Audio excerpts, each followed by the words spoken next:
She stood at the altar, her hand shaking so violently she could barely hold the meagre bouquet of winter roses. The man beside her, Alistair Vane, the Duke of Greystone, was less a man and more a terrifying shadow. Rumours claimed he was a monster, a brute who had driven his first wife to madness, and now she was his, sold by her father to settle a ruinous debt. She flinched as he reached, his gloved hand moving to lift her veil. Her entire body went rigid, bracing for a blow or a cruel word. But what he whispered next wasn't a threat. It was a promise that would shatter every expectation she had. The letter had arrived on a Tuesday, carried by a messenger, splattered with the mud of a hard ride. It was not sealed with the familiar crest of their family solicitor, Messrs. Harding and Vance, but with a stark, black wax device. A raven clutching a stone. Lady Seraphina Ainsworth had been in the morning room of their Mayfair townhouse on Albemarle Street, trying to pretend that the threadbare curtains were not an embarrassment. She was pretending, too, that the silence in the house was not the sound of creditors circling.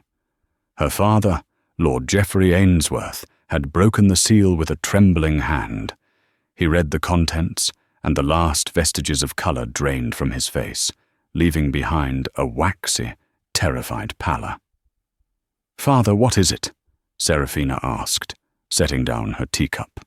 The tea was weak, the last of their good blend. "Ruin," he whispered, the single sheet of parchment shaking. "Finchley has called in the notes, all of them. He has sold them." "Sold them? To whom?" "Greystone." Seraphina felt the name like a physical blow. Not just a duke. The Duke, Alistair Vane, the Duke of Greystone, a man who never appeared in society, a recluse who lived in a fortress in the north, a place contemporaries called the Shadow Keep. The Ton whispered of him in hushed, frightened tones.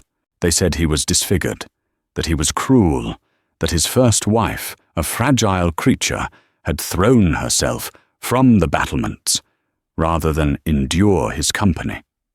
He has bought our debt," Seraphina clarified, her throat tightening. "All of it," her father choked out, collapsing into a chair. "We are destitute.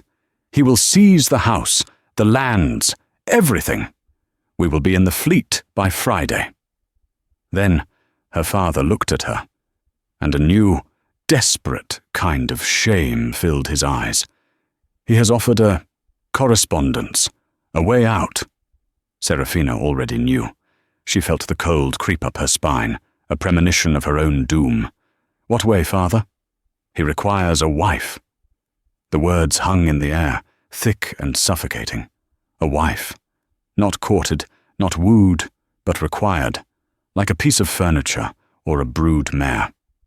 "He specifically," her father continued, unable to meet her gaze, "named you." "Me? He has never seen me. I have never been to court. He knows of you. He says the debt will be cancelled, and your mother's ancestral home, which was not part of the entail, will be signed over to me, free and clear, in exchange for your hand." It was a transaction, a sale. Seraphina looked around the room, at the faded grandeur, and thought of her younger brother, Arthur, still at Eton, his future now a black void. She thought of her father, a weak man, but one she loved, facing debtor's prison. "I see," she said, her voice unnaturally calm. "Then there is no choice." "Seraphina, my child," he began, a false protest already forming. "There is no choice," she repeated, rising. "Please inform the Duke, inform His Grace, that I accept his generous proposal." The wedding was arranged with chilling efficiency. There was no engagement, no banns read publicly, no ball. The Duke's men, lawyers and agents, all dressed in severe black, descended on the house. A special license was procured. A trousseau was ordered, not from Seraphina's preferred modiste, but from a severe-looking woman named Madame Duval, who took her measurements with pursed lips and an air of disapproval. Serafina saw her husband-to-be for the first time on their wedding day, a mere 5 days later. The ceremony was held not in St. George's, Hanover Square, but in the cold, dusty drawing-room of her own home. The few remaining servants stood as witnesses. Alistair Vane, Duke of Greystone, was precisely as terrifying as the rumours suggested, and yet entirely different. He was tall, broader than any man she had ever seen, dressed in a black coat of such perfect cut, likely from Savile Row, that it seemed moulded to him. He was not disfigured, not in the way she'd imagined, but a long, pale scar ran from his left temple down to his jaw, pulling at the corner of his eye and giving him a permanent, intense glower. His hair was black, his eyes a cold, piercing grey. He moved with a predator's grace, and the air around him seemed to drop in temperature. He spoke his vows in a deep, resonant voice that vibrated through Serafina's very bones.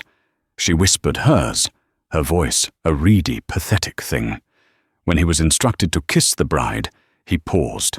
He looked at her, his gaze clinical, as if assessing a new horse. He leaned down, and she flinched, her eyes screwing shut. His lips, dry and cool, brushed her cheek, a touch so light it was almost an insult. And then it was done. She was the Duchess of Greystone. Within the hour, her small trunks were loaded onto a carriage that bore the Raven crest. It was a travelling coach, built like a fortress, black and imposing. "You will say your goodbyes," the Duke stated. It was not a request. She turned to her father. He was weeping, clutching the deed to the dower house. "Be happy, my dear," he sniffled. Serafina felt a surge of cold fury. Happy? He had sold her to this monster to save himself. But she merely curtsied. "Goodbye, father. I wish you well." She did not look back as she walked out of the house on Albemarle Street. Her husband was already waiting in the carriage. She climbed in, settling on the plush velvet squab, as far from him as she could get. The door shut with the heavy finality of a crypt. The carriage lurched forward, and London, the only home she had ever known, disappeared behind her.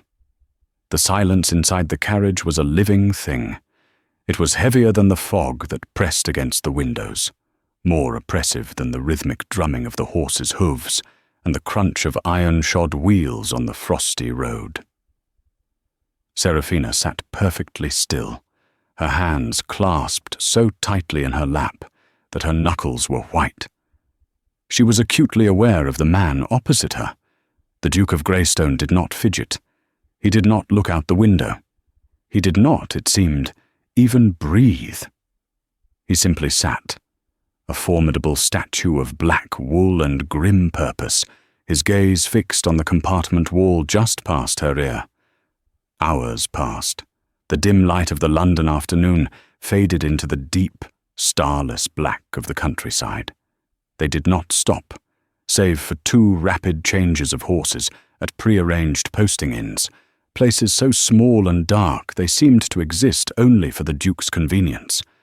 During these stops, he did not speak to her, but exited the carriage to issue curt orders to his men.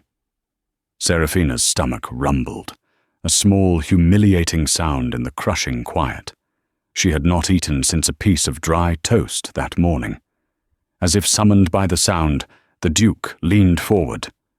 Serafina recoiled, pressing herself into the corner of the carriage, her heart leaping into her throat. He froze. His gloved hand, which had been reaching for a wicker basket at his feet, stopped in mid-air. His grey eyes, cold and sharp, finally met hers. He saw the terror in her expression, the way her breath hitched, the way she braced herself. Slowly, deliberately, he completed the motion, retrieving the basket and placing it on the seat beside her. "Mrs. Davies packed provisions," he said. His voice was not cruel, but it was devoid of all warmth a deep rumble of stone on stone. "You should eat." He then leaned back, resuming his previous position, and the wall of silence rebuilt itself. Trembling, Serafina opened the basket. Inside were neat packages of roast beef, hard-boiled eggs, a small loaf of bread, and a flask. She poured a cup from the flask and found it to be blessedly hot, strong tea. She ate mechanically, forcing the food down her tight throat, all too aware of his presence. He ate nothing. The cold was the next thing to assail her. As they travelled north, the temperature plummeted. The small, inefficient carriage warmer did little to combat the draught that snaked in around the door. Despite her wool travelling dress and pelisse, Serafina began to shiver, a fine, uncontrollable tremor that shook her entire frame. She tried to hide it, clenching her teeth, but it was no use. Again, the Duke moved. This time he reached for a heavy fur lap robe folded on the seat next to him. He didn't toss it at her. He leaned across the small space, and the sheer size of him blotted out the dim light from the carriage lamps. Serafina's breath caught. She was trapped. His scent filled her senses, not the perfumed air of the ton, but something clean and cold, like winter air, soap and leather. He was so close. She could see the stark line of his jaw, the way the scar pulled at his skin. She trembled violently, a small, desperate sound escaping her lips. She wasn't just cold, she was petrified. She thought of the rumors of his mawed first wife. Had he terrified her into insanity? Was he about to strike her? He stopped, his hands holding the heavy fur, his eyes locked on her. He saw her, truly saw her, cowering like a beaten animal. An expression she could not decipher passed through his eyes. It was not anger, not pity, perhaps. Resignation. He did not touch her. Instead, he simply dropped the heavy robe onto her lap. It landed with a soft whomp, heavy as a shroud, but immediately, wonderfully warm. He retreated. "The cold is severe in the north," he said, his voice flat. "You are not accustomed to it." And that was all. He returned to his silence, but something had shifted. He had seen her terror, and he had not exploited it. He had not mocked it. He had simply noted it. They arrived at Greystone Keep 2 days later. The carriage passed through a village of such poverty and starkness that Serafina's heart ached. The cottages were simple stone, the people staring as they passed, their faces thin and wary. Then she saw the keep. It was not a house. It was a fortress, perched on a rugged cliff overlooking a churning grey sea. It rose from the rock as if carved from the cliff face itself, all sharp angles, dark stone and imposing battlements. It was the most intimidating, desolate and terrifying place she had ever seen. This was her new home. This was her prison. The carriage clattered into a vast, torch-lit courtyard. A line of servants stood waiting, huddled against the biting wind. They were led by a severe-looking woman in black bombazine, who Serafina assumed was the Mrs. Davies he had mentioned. The Duke descended first. He did not offer Serafina his hand. He simply stepped out and waited. Serafina gathered her skirts and stepped down onto the cold stones. The wind ripped at her bonnet, tearing it from her head. She gasped as the icy salt spray hit her face. The Duke caught the bonnet's ribbons with a swift, reflexive motion, stopping it from blowing away. He held it for a moment, his gaze on her wind-whipped hair. Then he handed it back to her, his fingers brushing hers. His skin was warm, not cold as she'd expected. The contact was brief, accidental, but it sent a shock through her. She trembled at the Duke's touch. He saw it. His jaw tightened. He turned away from her and addressed the housekeeper. "Mrs. Davies. Her Grace is exhausted from the journey. See her to her chambers. She will dine there tonight." He nodded curtly at Seraphina. "Madam." And with that, he strode away, disappearing into a massive, shadowed archway, leaving her alone with his staff in the heart of his dark, cold, and terrible home. Seraphina's chambers were a contradiction. The walls were the same cold, dark stone as the exterior, the windows tall and narrow, offering a breathtaking, terrifying view of the restless, churning sea below. But the rooms themselves, a sitting room, a bedroom, and a dressing room, were furnished with a surprising, almost Spartan luxury. The bed was a massive four-poster, hung with heavy velvet curtains in a deep sapphire blue. The carpets were thick and Turkish. A fire roared in the hearth, larger than any Seraphina had ever seen in a private chamber, and it did a remarkable job of keeping the chill at bay. "His Grace had these rooms refurnished for you, Your Grace," said the housekeeper, Mrs. Davies. Her voice was flat, her expression unreadable. She was a tall, thin woman who seemed to be made of the same hard, grey stone as the castle. "It is very comfortable," Seraphina replied, lying. It was opulent, but it was a cage. "A bath has been drawn.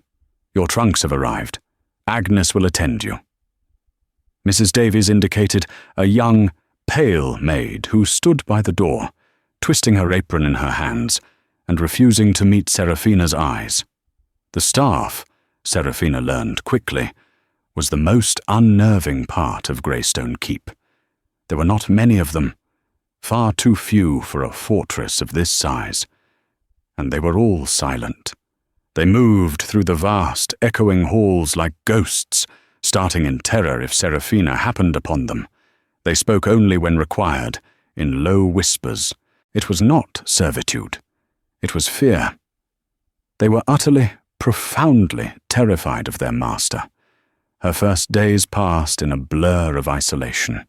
The Duke did not summon her. He did not visit her. She ate all her meals alone in her sitting room, served by the silent, trembling Agnes.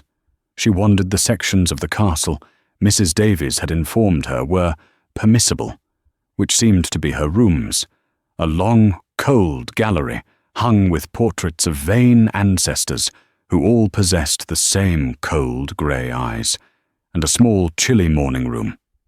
She felt like a ghost herself, haunting the edges of a life that was not her own. The only sound was the constant, deafening roar of the sea and the cry of the gulls. On the fourth evening, a new command was delivered by Mrs. Davies. "His Grace requests your presence for dinner, in the great hall, at 8. Seraphina's heart hammered against her ribs. The reprieve was over. She dressed with shaking hands, choosing the simplest gown she owned, a deep green velvet. She felt it was inappropriate, far too fine for a simple dinner, but it was part of the trousseau the Duke himself had paid for. The great hall was a cavern of shadow. It could have seated 200, but a single small table was set near the massive, roaring fireplace, lit by a candelabra. Alistair Vane was already there, standing by the fire, one hand on the stone mantel. He was dressed, as always, in impeccable, severe black. When she entered, he turned. He did not smile, did not bid her good evening.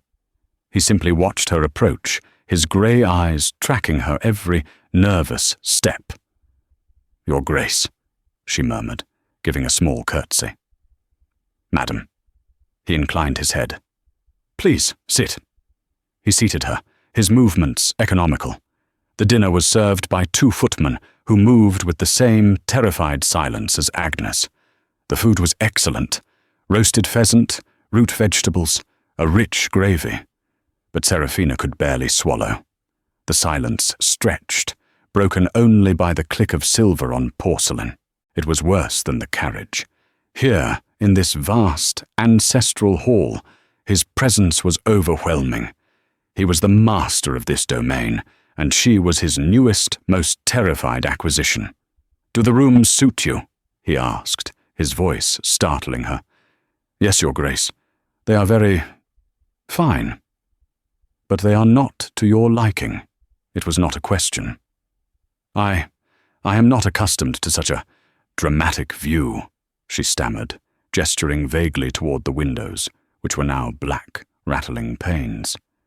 You mean the sea? Yes. You will grow used to it, or you will not. There seemed to be no reply to that. The meal continued. He drank red wine. She, only water. I have been informed you are artistic, he said, halfway through the main course. Serafina looked up, surprised. I sketch, a little, and I play the pianoforte. There is a pianoforte in the west drawing room. It has not been tuned in some years. I will send for a tuner from York. That is very kind, Your Grace, but not necessary. It is necessary if it is to be played, he stated, as if speaking to a child. As for your sketching, the light in the morning room is poor. The south-facing conservatory, while overgrown, has superior light. Mrs. Davies will show you the way tomorrow. Serafina stared at him. Were these kindnesses? They were delivered like orders, like the logistics of moving troops. He was not trying to please her. He was arranging his assets. Thank you, Your Grace, she whispered. After the plates were cleared, he did not suggest they retire. He remained at the table, a glass of dark brandy in his hand. He seemed to be studying her, and the weight of his scarred, assessing gaze made her skin prickle with a cold dread. This was it. This was the moment he would claim his due. He had purchased her, fed her, housed her. Now he would be her husband in truth. Her breathing grew shallow. The room began to spin. He would take her upstairs to that massive blue bed, and he would... You are afraid of me, he said, his voice quiet, yet it cut through the hall. Serafina's head snapped up. She couldn't speak. To deny it was a lie. To admit it. What would a man like this do with such an admission? Do not insult my intelligence by denying it, he continued, swirling the brandy. You have been afraid since the moment you saw me. You are afraid now. She could only nod, a tiny, jerky movement. Her hands were ice cold. He looked into his glass. The rumors. I suppose your father's friends filled your head with them. That I am a monster. That I drove my first wife to her death. Serafina's blood ran cold. She had not expected him to voice the rumors himself. He set the glass down with a sharp click. My first wife, Lady Beatrice, was my cousin. A gentle, fragile soul, terrified of the north, terrified of the sea. She was homesick. She was ill. The physicians called it a consumption of the spirit. She wasted away. She died in her bed, attended by 2 physicians and Mrs. Davies. She did not throw herself from any tower. He said it all in that same, flat, stony voice. I see, Serafina whispered. No, he said, finally rising to his full, intimidating height. You do not, but you will. He walked her from the hall. She was shaking so hard she feared she would fall. He escorted her to the base of the grand staircase, the air crackling with her fear and his impenetrable stillness. He stopped, and she stopped, trapped. He must have seen the panic in her eyes. He must have seen her brace herself. He looked at her for a long, silent moment. Then he simply nodded. Good night, madam, he said. And he turned, walking away down a dark, separate corridor, his footsteps echoing on the stone, leaving her, once again, stunned and utterly alone. The next day, following the Duke's directive, Serafina sought out the conservatory. Mrs. Davies pointed the way with a stiff gesture, and Serafina found herself in a part of the castle that was almost beautiful. It was a vast room of glass and iron, built against the south-facing wall of the keep. It was, as the Duke had said, hopelessly overgrown. Ivy choked the windows, and massive exotic plants had burst from their pots, creating a veritable jungle. But the light, as he'd promised, was magnificent. A soft, pearlescent glow that illuminated the dust motes dancing in the air. In the center of the room sat a collection of forgotten, half-ruined furniture. Serafina found a small, sturdy table and a chair, and, retrieving her charcoal and sketchpad from her rooms, she began to draw. She drew the twisting vines, the view of the cliffs, so different from this side, sloping down to a hidden cove, the way the light fell on a stone urn. For the first time in weeks, her hand was steady. The focus required for her art was a balm, a shield against her fear. She lost herself in the work, her mind blissfully silent. A shadow fell across her page. Serafina gasped, her charcoal snapping in her fingers. She hadn't heard him approach. The stone floors, covered in a fine layer of dirt and leaves, had muffled his footsteps. Alistair Vane stood over her, his massive form blocking the light. She scrambled to her feet, her stool toppling over with a clatter. Her sketchpad fell, scattering loose pages. "Your Grace, I didn't hear you." She immediately dropped into a curtsy, her body trembling, her eyes fixed on the floor. She waited for him to reprimand her for being startled, for making a mess, for existing. He said nothing. After a long moment, he bent down. Not with a crouch, but with a fluid, graceful fold of his long legs. He began to gather her scattered drawings. "No, please, Your Grace, I can—" she protested, mortified. He ignored her, picking up the sheets. He held one, a quick sketch she had made of the coastline. His gaze lingered on it. Then he picked up another, a more detailed study of a wilting orchid. He held the drawings in his large gloved hand. He rose, and she rose with him, her hands clenched at her waist. "These are precise," he said. It was, she sensed, the highest form of praise he was capable of giving. "Thank you, Your Grace." He held the pad out to her. She reached for it, but her hand was shaking so badly she could not properly grasp it. Her fingers brushed his. It was like brushing against warm marble. The contact, so brief, so unintentional, was her undoing. A full-body tremor seized her. She wasn't just shaking. She was visibly vibrating, her teeth chattering as if she were freezing, though the conservatory was warm. It was a primal, uncontrollable reaction. He was touching her, the monster, the brute, her owner. She backed away, stumbling over the leg of her chair, and pressed herself against a stone pillar. She squeezed her eyes shut, waiting. The silence that followed was terrible. When she finally forced her eyes open, he had not moved. He was watching her, his face a mask of stone. But his grey eyes were turbulent, filled with an emotion she couldn't name. It wasn't anger. It was something deeper, something painful. He looked at his own hand, the one she had brushed, as if it were a foreign object. "This," he said, his voice a low, rough growl she had not heard before. "This cannot continue." I am sorry, Your Grace," she whispered, tears of terror and humiliation stinging her eyes. I will try to be better." "Be better?" He took a step toward her, and she flinched, flattening herself further. He stopped, seeing her reaction. He looked, for a fleeting second, utterly weary. He ran his hand over his face, obscuring the scar. "No, madam. You do not understand." He took a careful step back, putting distance between them. He deliberately placed her sketchpad on the table. "I married you for one reason, Lady Serafina," he said, using her name for the first time. "I require an heir. My line, this house, this title, it must continue.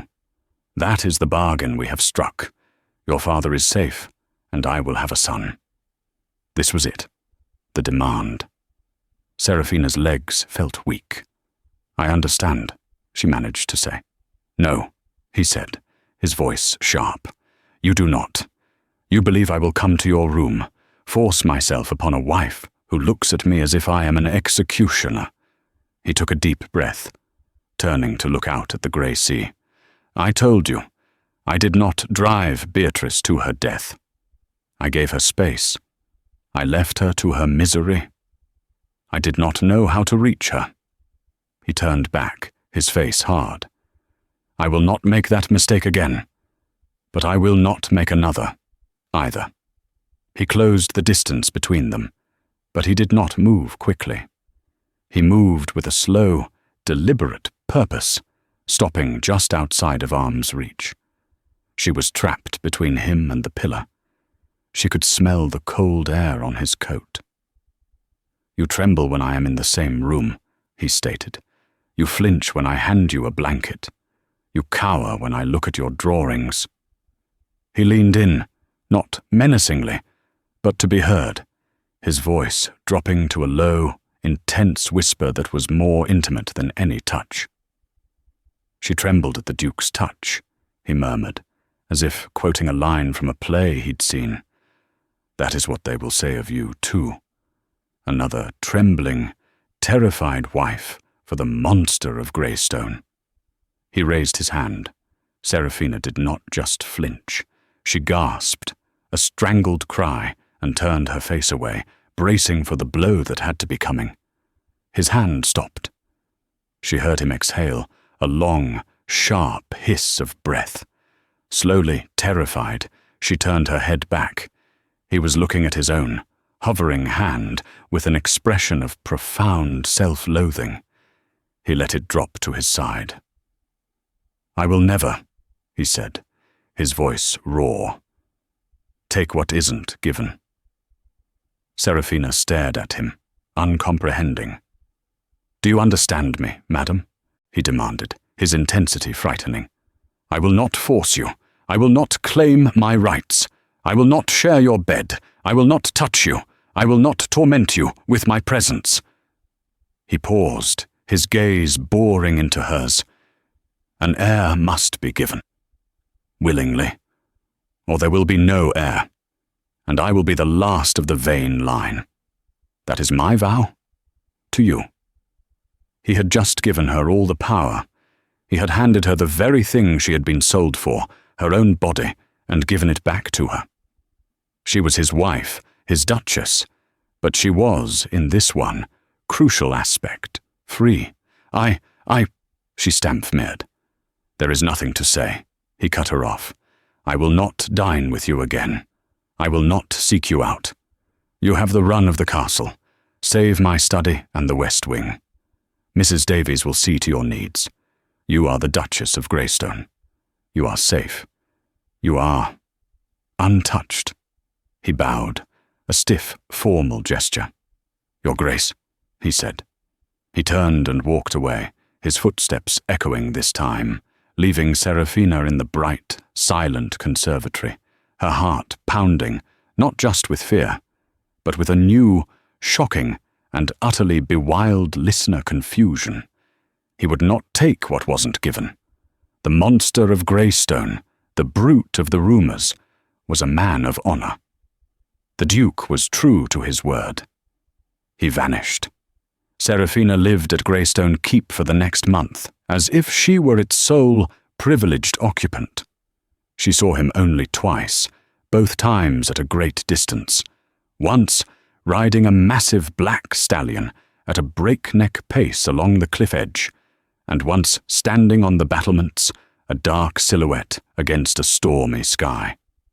His vow, I'll never take what isn't given, echoed in her mind. It had recontextualized everything.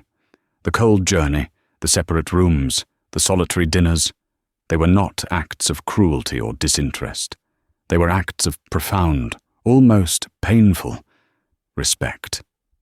He was protecting her. from himself, from the fear he knew he inspired. With this new understanding, Seraphine's fear began to recede, replaced by a deep, consuming curiosity. She explored the castle. She learned from Mrs. Davies that the West Wing had been his first wife's, and he kept it locked out of respect, or perhaps pain. She found the library, a magnificent 2-story room filled with thousands of books. She saw his desk, piled not with estate ledgers but with maps, treatises on engineering, and books of Greek philosophy. She found the pianoforte in the west drawing room. As promised, a tuner arrived from York, a small, nervous man who worked for 3 hours and left without speaking to anyone but Mrs. Davies. That evening, Seraphina sat at the keys. The instrument was a beautiful Broadwood, and the tuner had done his work well. She began to play, a quiet, hesitant piece by Mozart. The music felt small in the vast stone room. She played for an hour, losing herself in the melody. As she finished, she let the final chord fade into the silence. "You play with feeling." Seraphina nearly screamed. She spun around on the stool. Alistair Vane was standing in the doorway, half hidden in the shadows. He was still in his riding clothes, his boots spattered with mud. He must have been standing there for some time, listening. "Your Grace, you startled me." Her heart was racing, but it was a different kind of race now. Not the cold panic of before, but the flush of being caught. "My apologies," he said, stepping into the room. "I did not wish to interrupt. It has been a long time since there was music in this house. I am glad it did not displease you." It did not. He walked toward the fireplace, avoiding her, giving her space. "My mother played. She taught Beatrice. Beatrice did not have the passion for it." He was offering her a piece of his past, a small, personal detail. She felt an urge to offer one in return. "My mother taught me as well," Seraphina said softly. She passed away when I was 10. He looked at her, his grey eyes softening for a fraction of a second. "I am sorry for your loss. Mine died when I was 16. A fragile, tentative bridge was being built between them, woven from shared loss and quiet music." "Please," he gestured to the pianoforte. "Continue, if you wish." He sat in a chair by the fire, far from her, and closed his eyes, listening as she began to play again. This became their new routine. She would play in the evenings, and he would appear, sitting in the shadows, listening. They rarely spoke, but his presence was no longer a threat. It was a comfort. One evening, a packet of letters arrived. One, for her, bore her father's frantic seal. She opened it there, by the fire, while Alistair read his own correspondence. She read, and the blood drained from her face. "What is it?" he asked, his voice sharp. He had seen her expression. "It is my father," she whispered, the letter trembling. He is in some new trouble. He says Lord Finchley has returned to London and is asking questions." Alistair's face, which had been relaxed in the firelight, hardened into a mask of cold fury. "Marcus Finchley." He said the name as if it were a curse. You know him. He was your father's friend, was he not? The one who held his notes?" Alistair stood, his sheer size suddenly seeming dangerous again. "The man is a viper. What questions is he asking?" My father writes that Finchley is deeply distressed that I married you, that he had intentions of his own." Seraphina felt a wave of nausea. "And he is implying to my father that the settlement was not entirely legal, that my father's ruin was convenient. He is implying I manufactured your father's debt to trap you," Alistair stated, his voice dangerously low. Yes. Alistair strode to the window, staring out at the blackness. Your father is a fool, a weak, desperate fool, and Finchley is precisely the kind of man to exploit that. What does he want? Serafina asked, her voice small. Alistair turned back to her, his expression grim. He wants you, Serafina, and he believes he can use your father's weakness and your situation here to get you. He looked at her, his eyes assessing. He likely believes you are miserable, a prisoner. He likely believes I am the monster of the rumors. He thinks he can rescue you. And what of my father? He sounds terrified. He begs me to speak to you, to ensure your protection. My protection? Alistair let out a short, harsh laugh. He means his own. Finchley is threatening him, threatening to expose the rest of his debts, the ones I did not purchase. Serafina felt sick. There are more. Your father's appetites are extensive. Gambling, failed investments, women. He said the last word with distaste. I bought the debt that threatened his liberty. I did not buy the debt that threatened his comfort. A new, chilling realization dawned on Serafina. You knew? Before our marriage? You knew the extent of his ruin? I do not make bargains blind, madam. You knew Lord Finchley was involved? I knew everything. She stared at him, her mind racing. He hadn't just saved her father from prison. He had known who was threatening him. He had known Finchley. He had known everything. Why? She whispered. He looked at her, his face unreadable. My reasons, he said coolly, are my own. He strode to the door. We will be returning to London. Immediately. London? But I thought you despised London. I despise vermin, he said, his hand on the doorknob. And Marcus Finchley is a rat who has crawled out of his hole. It is time to set the traps. Returning to London was a shock. The Duke of Greystone, who had not been seen in the capital for over 5 years, had his town carriage and a full retinue. They arrived not at Serafina's old home, but at Greystone House, a massive, imposing mansion on St. James's Square that had been shut up for years. Within a day, it was the only thing the Tun could speak of. The Shadow Duke had returned, and he had brought with him his mysterious, unknown bride. Invitations poured in. Serafina was bewildered, but Alistair was methodical. He accepted only one, an invitation to the Duchess of Richmond's late-season ball.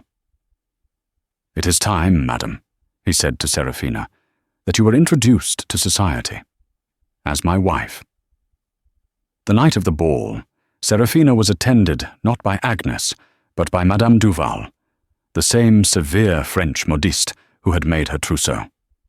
This time, however, her demeanor was entirely different. She was fawning, respectful. His Grace, he has commissioned this himself, Madame Duval explained, unboxing a gown of impossible beauty.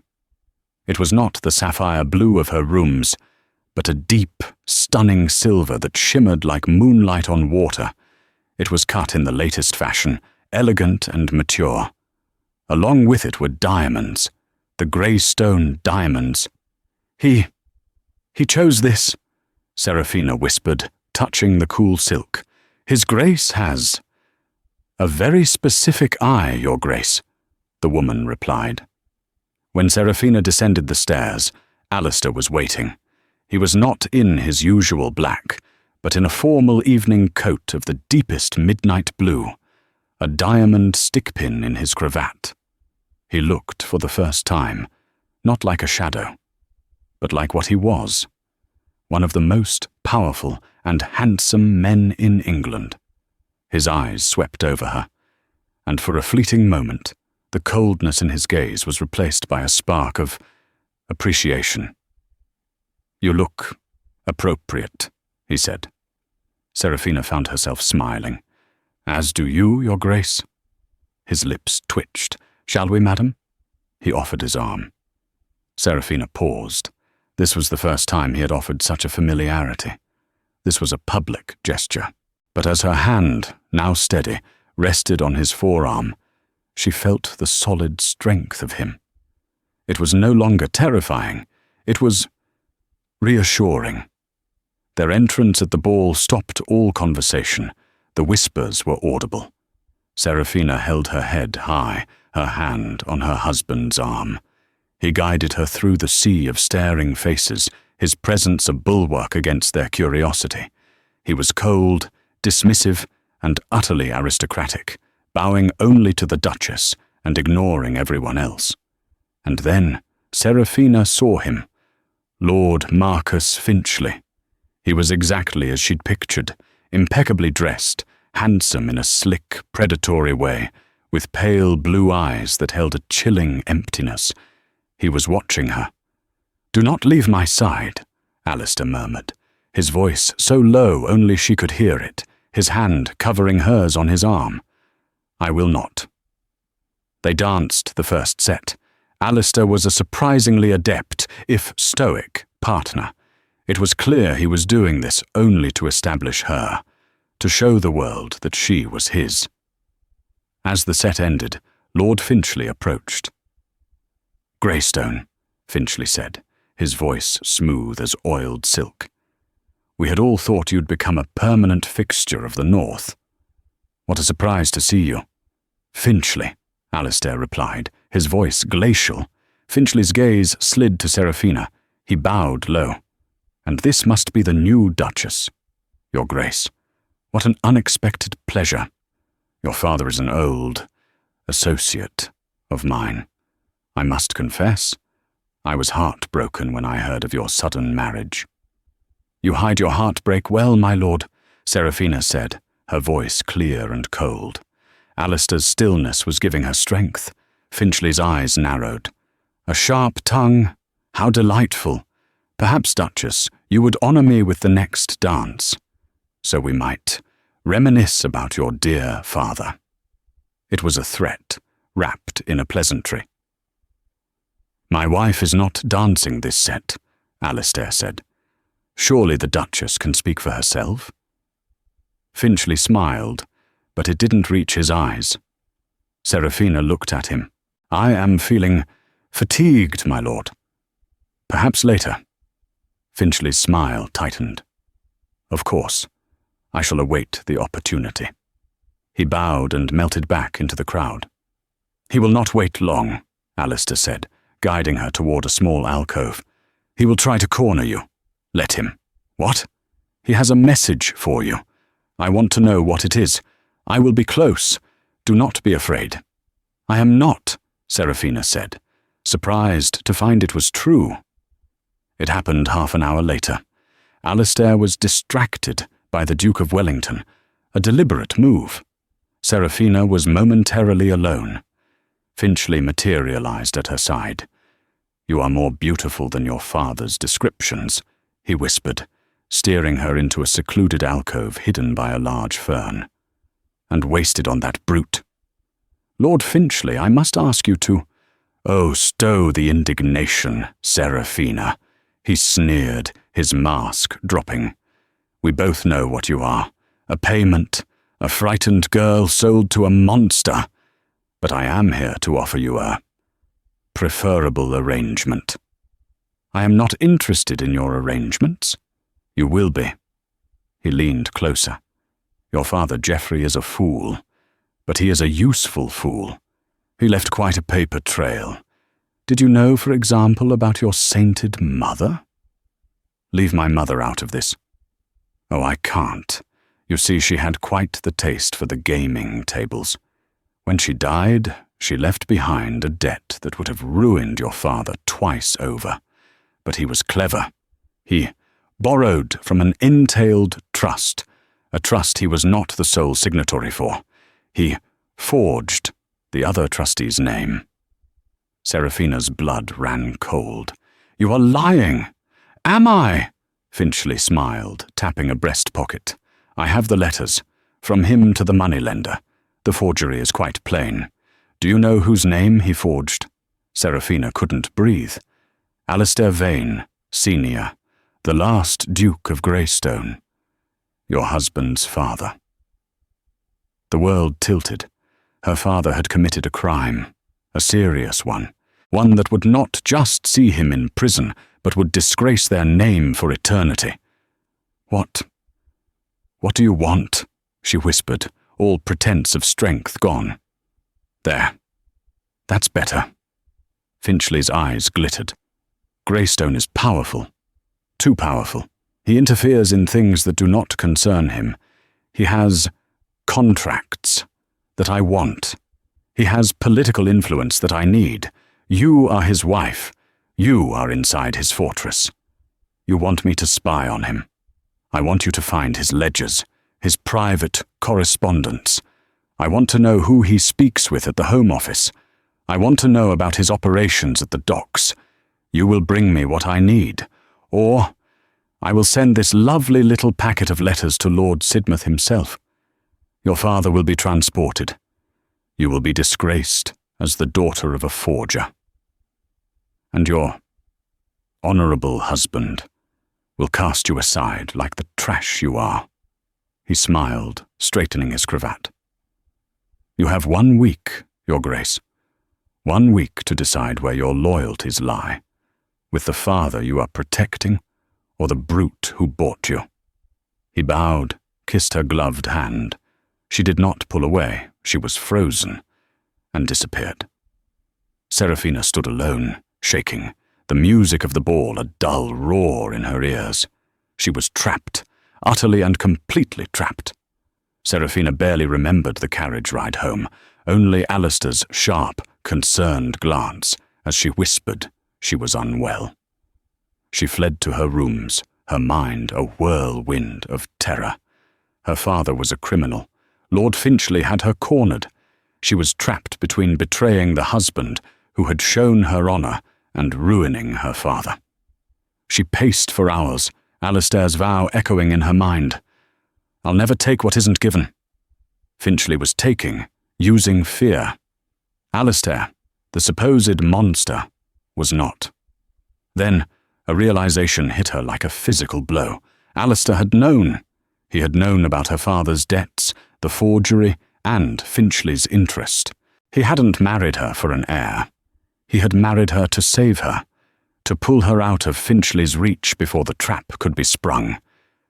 The bargain was her shield. Her terror was eclipsed by a fierce resolve. She left her room, walking shoeless down the silent hallway to his study. It was nearly 3 a.m. She opened the door without knocking. He was there, as she knew he would be, seated at his desk. Seraphina. What is wrong? He cornered me, she said, her voice shaking but strong. Finchley. He told me about my father. The forgery. Your father's name. Alistair stood, his face darkening, but not with surprise. I see. He has letters. He says he will ruin my father unless I spy on you, unless I find your ledgers, your correspondence with the Home Office, your operations at the docks. Alistair's expression went from guarded to lethally cold. He named the Home Office. Yes, she whispered. Alistair, he has me trapped. No, Alistair said, his voice a low growl. He rounded the desk and stopped in front of her. This time she did not flinch. He does not. But my father. Your father's crime, Alistair interrupted, was known to me for a year. I have been managing it. The packet Finchley has. He gave a dismissive shrug. Expert forgeries. Good enough to fool your father, but they would not hold up in court. You have the real letters? I do. They are secure. Then why? Because Finchley is not a simple blackmailer, Alistair said grimly. He is a traitor. He sells information to the French, using his operations at the docks to move secrets. I have been building a case against him for 2 years, quietly, for Lord Sidmouth. You work for the government? I protect my interests, and England's. Finchley's interest in your father was his way of getting to me. He thought he could use you to destroy me. I married you, Seraphina, to take you off his board, to put you under my protection. He thought you were a brute, Seraphina whispered, understanding. He thought I would be a terrified, broken creature, desperate to betray you. And he was wrong, Alistair said softly. He gave me a week, Seraphina said, her mind racing. He wants your ledgers. Alistair's mouth curved in a smile that was truly terrifying. Then we shall give him ledgers. The next 3 days were a blur. Alistair and Seraphina worked side by side in his study, preparing a beautiful, intricate trap, false shipping manifests and fabricated correspondence designed to lead Finchley to a warehouse at a specific time to meet a French contact who was, in fact, one of Lord Sidmouth's own men. Seraphina's role was to play the terrified, coerced wife. She met Finchley in the park and handed him the documents, her hand shaking with adrenaline, not fear. You are a wise woman, Finchley sneered. She fled, playing her part perfectly. The night of the planned meeting, Alistair sat with Seraphina in the music room. Shouldn't you be there? She asked, her nerves raw. My work is done. Sidmouth's men will handle the arrest. Treason is a capital offence. He looked into the fire. It is over. A silence fell. The crisis was averted. The villain was caught. Her father was safe. You knew, she said softly, turning to him. You knew about my family's disgrace, the crime, and you still shackled yourself to me. He stood and walked to her, stopping directly before her. My first marriage, he said, was perfect. An arrangement of 2 great houses, and it was a cold, empty hell. Beatrice was a ghost long before she died. He raised his hand, the same hand he had raised in the conservatory. Seraphina watched it. She did not flinch. She did not tremble. He slowly, gently, touched his fingers to her cheek. His skin was warm. You, he whispered, his voice thick with an emotion she now recognized. You are not a ghost, Seraphina. You are charcoal and music and fire. You are terrified, and you are the bravest woman I have ever known. You came to my study. You gave me your trust when I had given you no reason to. You gave me every reason, she whispered, leaning into his touch. You told me the truth. I'll never take what isn't given, he murmured, his thumb brushing her jaw. That was my vow. I know, she said, her heart overflowing. She looked at him, Alistair, her husband, this man of profound, complex honor. So, Seraphina whispered, raising her own hand to cover his, holding it against her face. Let me give. She rose up on her toes and she kissed him. It was not the kiss of a trembling girl, but the kiss of a woman who had seen the monster and found the man. He froze for a second, stunned, before his other arm came around her waist, pulling her against him, and he kissed her back with a lifetime of stored passion, a promise not of what he would take, but of everything he had to offer. The story of Seraphina and Alistair proves that true strength isn't found in power, but in vulnerability, and that true love is never taken, only given. Did their journey from fear to trust touch your heart? The rumors of the world can build a prison, but one act of honor can set you free. If you enjoyed this story of honor and redemption, please help our channel grow. We rely on your support to bring more dramatic stories like this to life. Don't forget to like this video so we know exactly what kind of content you love, and share it with a friend who appreciates a deep, emotional romance.